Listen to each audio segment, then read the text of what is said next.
So yun, no? So kamusta po mga ka-Streetwise? Ako po si Takero Miyamoto at welcome po sa aking munting channel. So mga kababayan, itong si Kibuloy, kahit na nakakulong na, niloloko pa rin po tayo. Kung ano-ano yung sinasabi. Bobo na lang po maniniwala dito. So ngayon, siguro alam naman po natin na itong si Kibuloy ngayon ay nakakulong. Kasi nga po sangkatutak yung kaso. So merong child abuse, merong money laundering, pagkakaalam ko, may human trafficking. So kahit po na nakakulong siya ngayon, nakukuha niya pa rin po mambola ng tao. Sabi ko nga sa inyo, bobo na lang maniniwala dito eh. So ngayon, ang sabi ni Kibuloy ngayon, ano, tutulong daw dapat siya sa mga nasalanta ng bagyong Christine. Yun nga lang, pinigilan daw po siya ng gobyerno. Kasi nga daw po, yung pagtulong daw po tuwing may nasasalanta ng bagyo, gawain daw po talaga ng KOJC. So, ang tanong dito, totoo ba to? Unang-una kayo, hindi totoo ito. Kasi may papakita akong ebidensya sa inyo, no? So, ngayon ito ito ay pinost niya sa SMNI. Yan, pakita ko na lang dyan. So, sabi niya dito, no? Mga kababayan ko sa Bicol Region at iba pang bahagi ng apektado ng baha. Ito po ang inyong Pastor Apollo Kibuloy. Hoy kayo mga taga Bicol, pastor nyo pala to, sabi niya. Ang alam ko, pastor ka lang ng KOJC, pero hindi ka pastor ng Bicol. Hindi, continue natin. Sige, sabi niya pa dito. Sa mga panahong ganito, lalo na't lubog na po kayo dyan sa Bicol, sanay ang aking grupo ay tutungo dyan, sana ay ang aking grupo ay tutungo dyan upang magdala ng truck na ayuda, bigas at iba pang pangangailangan ninyo. Kasi ayan po ang advocacy namin sa humanitarian work, ang pagtulong sa ating mga kababayan mula't mula pa noon sa mga panahon na ako'y nandyan pa sa labas.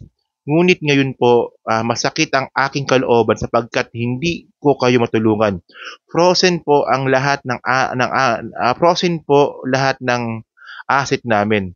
At ako ay may akusasyon na sa akin na hindi man napatunayan. Ang gulo niya magsulat, no? O baka magulo lang ako magbasa. So hindi. So sabi ni Kibuloy, advocacy daw po ng KOJC ang magbigay daw po ng tulong. Well, ako nag-search ako sa Google, no? Nag-search ako sa internet, nag-search ako sa Facebook. Wala akong nakita na tumutulong kayo tuwing may sakuna. Pakita ko sa inyo mamaya, no? Siyempre may ebidensya tayo dyan. So ngayon, mga kababayan, isa pa, no? Ang alam ko kasi, hindi talaga tumutulong ang KOJC.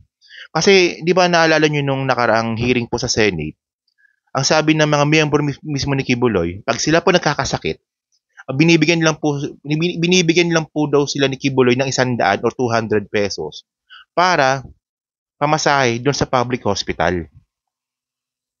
So, ayun nga, yung mga miyembro mo nga nagbibigay ng pera sa'yo, hindi mo nga mapa-hospital, tapos nga magbibigay ka ng relief goods, para naman niloloko tayo nito.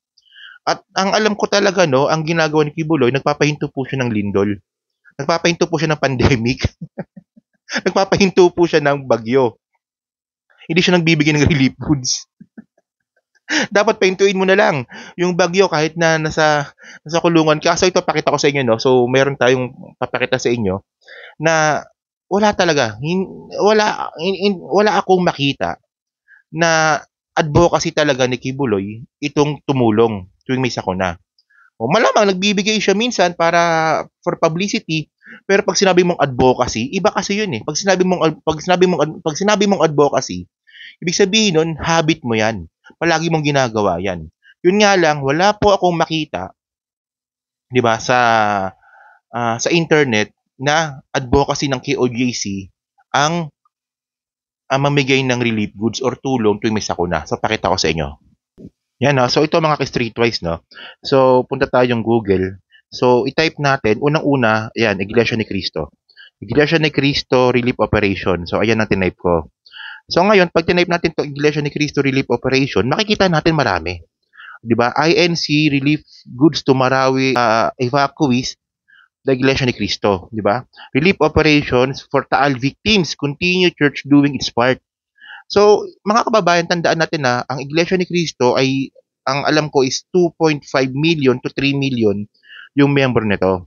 So, pag tinanap po natin, no, INC o Iglesia ni Cristo, relief operations, may makikita tayo. Pag sinabi mo kasing advocacy, tulad ng sinabi ni Kibuloy, dapat may makikita tayo sa internet niyan. So, for example, meron pa yan Couples for Christ. Ito Catholic to, di ba? So, Couples for Christ, kahit papaano, sa Couples for Christ, may nakikita tayo. Toronto Couples for Christ work to raise fund for the poor. So, meron, di ba? So, may makikita tayo. Antipolo give emotional first aid to habagat victims. So, meron. Couples for Christ Singapore. Meron pa yun dito, yung tumutulong sila sa OFW. Nakita ko yun, so meron. Di ba? And then, ano pa ba? Ano pa ba yung mga religion? Sige, Jesus is Lord. Jesus is Lord relief operation sa mga Villanueva. So, meron din. Ongoing relief operation, Jesus is Lord Church Worldwide. So, meron. Okay, Jesus is Lord Worldwide ongoing relief. So, merong mga history talaga na tumutulong po yung Jesus is Lord. So, ano bang pinopoint natin dito? So, makikita naman po natin, based on the history, na kung tumutulong talaga ang isang religious sect or isang religion. Ngayon, nung tinype ko yung KOJC relief operation. Actually kanina ko pa nagta-type niyan relief program. Relief operation. So, yan wala Oh. Ito iba to. Relief for motorists as KOJC traffic ease. Yung nung nagkaroon ng relief yung mga motorista sa Davao City dahil nung umalis na yung mga KOJC sa kalsada. So wala. Wala Hindi kasi mga kababayan, pag sinabi mo kasing advocacy, dapat may makikita ka sa internet. 'Di ba? May makikita ka dapat sa internet or kahit sa mismong website ng KOJC, may makikita ka. Pero wala akong makita. So, ang point ko lang dito, ginagamit lang talaga ni Kibuloy itong sinasabi niya na asset na naka-freeze para i-justify na kaya hindi siya nakakatulong kasi nga po ginigipit siya ng presidente or ng admin na to. So, isang malaking bullshit po ito, no? So sinungaling. Kasi ang alam ko po talaga mga kababayan, yung kayamanan na yan ni Kibuloy ay ginagamit ni Kibuloy para sa kanyang luxurious na lifestyle. Okay, so balik tayo sa video. So actually kasi mga kababayan, kung pagbabasihan po natin yung mga pagsasabing kalokohan ni Kibuloy, hindi naman po natin kailangan ng relief goods ni Kibuloy. Kasi base po sa mga turo po ng kultong KOJC, si Kibuloy po ay nagpapahinto po ng COVID-19. Sabi sa inyo, tingnan nyo to, sabi dito, nabalita ito nung November 29, 2021. Sabi niya dito, Kibuloy says COVID-19 will end if people stop persecuting him. So yun.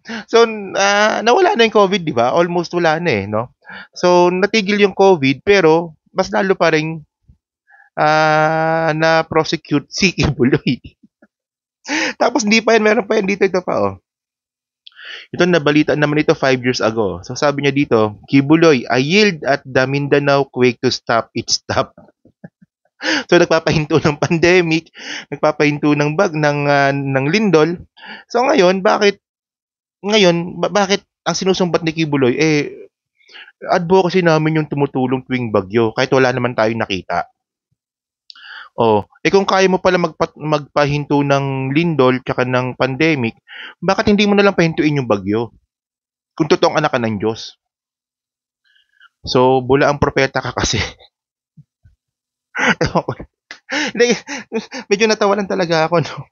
So, ngayon mga kababayan, so ano ba, continue pa ba natin yung pagbabasa? Sige, continue nga natin. Kasi ang gulo niya magsulat sabi niya dito, kaya gusto ko mang tumulong sa inyo dyan ngayon. Nagdurugo ang aking puso. Alam kong nangangailangan kayo ng maraming tulong, puro katulong. Besides sa government na naririyan na. Kami po sana ay nariyan din, pero ako ay nandito sa kulungan. Hindi po ako makalabas at ang akin pong mga kasamahan ay nakatali rin ang kamay sapagkat wala po silang sapat na resources upang makatulong tulad ng ginagawa namin noon. Oh, pinakita ko na kanina mga kababayan kasi kung talagang tumutulong talaga itong KOJC tuwing panahon ng bagyo, tuwing panahon ng pandemic, tsaka nung panahon ng sakuna, dapat may makikita po tayong news article diyan. 'Di ba? Pinakita ko na kanina, 'di ba? Yung sa Corpus Christ sa Katoliko meron.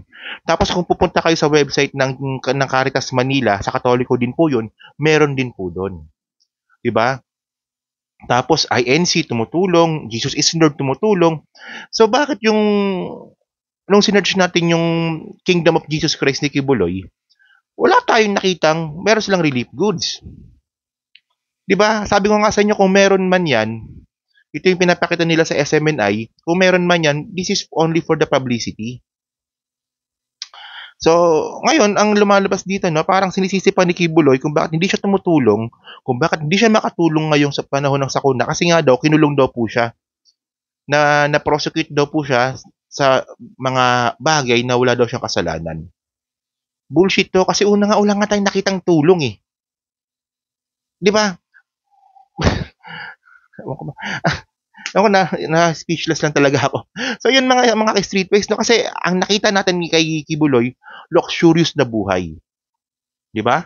May Glory Mountain, may eskwelahan.